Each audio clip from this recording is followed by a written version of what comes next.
Here with Rona of the Bookmark in Neptune Beach. We are celebrating Book Lovers Day. Welcome back. It is so good to see you. It's been way too long. It's been way too long. Yeah. It's great to be back. Yes. Okay, so we're talking about, well, do we have a theme today? I guess I should ask. Well, it's National Book Lovers Day. Well, we think every day is Book Lovers Day. Course. But it's nice to be recognized, you know, Yeah. officially. And officially they say, read a good book. So I have some of my favorite authors. Okay, so these are some of your favorite authors. Read something new that I wouldn't normally read, and reread something old, and then rearrange your bookshelf, and that's where you'll find all these goodies. Wonderful. So where do we start? We'll start with my new favorite, The Wealth of Shadows. And this is the guy who does great historical fiction. And this is a story we don't know about, and 95% of it's true. It's 1939, and this tax attorney goes to the Treasury Department and says, we don't want to get in the war, but we think we can beat the Nazis by bankrupting Germany. Oh. And so they involve John Maynard Keynes and this secret group and their spies and mysteries, and it's just amazing. And most of it's true. Oh my gosh, that's crazy. I know. So if you love history, that's and right economics, I learned a lot. Oh, did you? Yeah, okay. yeah,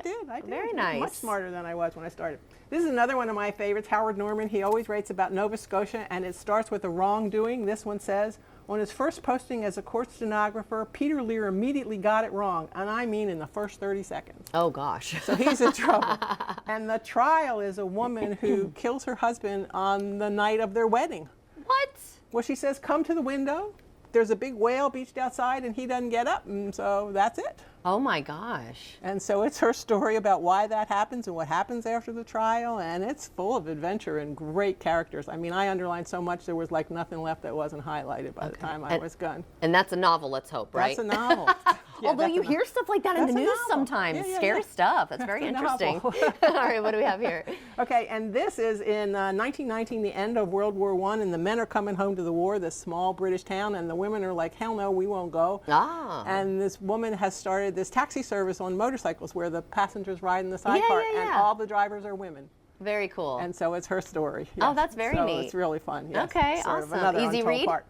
That's a really easy read. Okay. This one is more complex. This strange, eventful history is really the autobiography of the author. It's about French Algiers. It's 70 years of a family going from different places and different times in history, and questions of what is love and where do you belong if you keep moving all over the world, and how do you get betrayed. So you learn a lot, but you just get introduced to some exquisite characters and wonderful writing. Very nice. And then what do we have This is the nonfiction that I don't usually do, Women in the Valley of Kings, but speaks to my heart. It's 3 women who were Egyptologists before King Tut. Oh, cool. End of the 1870s, early 1900s. They went to do digs, they restored things, they organized museum shows, and so it's the women's part that came before the great, men showed up to claim all the glory. That's really neat, really neat. And nonfiction, so I love that. Nonfiction, which I don't do.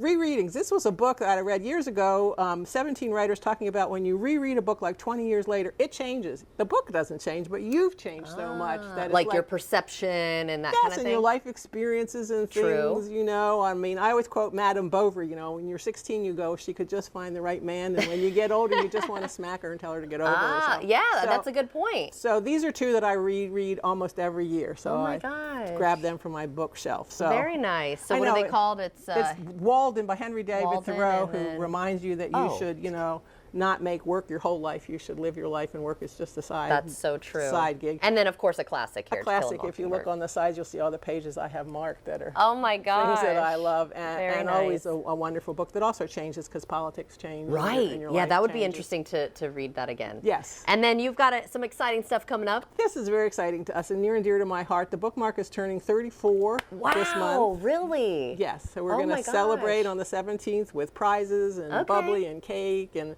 good conversation. I always say it's young for a person, but old for a bookstore. So, awesome. I invite you all to come. That would be great. With yes, and she's at Neptune Beach, right in the middle of everything, too. You've got a great location. Thank you so much, Rona, for joining us today, and we'll have you back soon. Good. We're not going to wait as long as we did last time.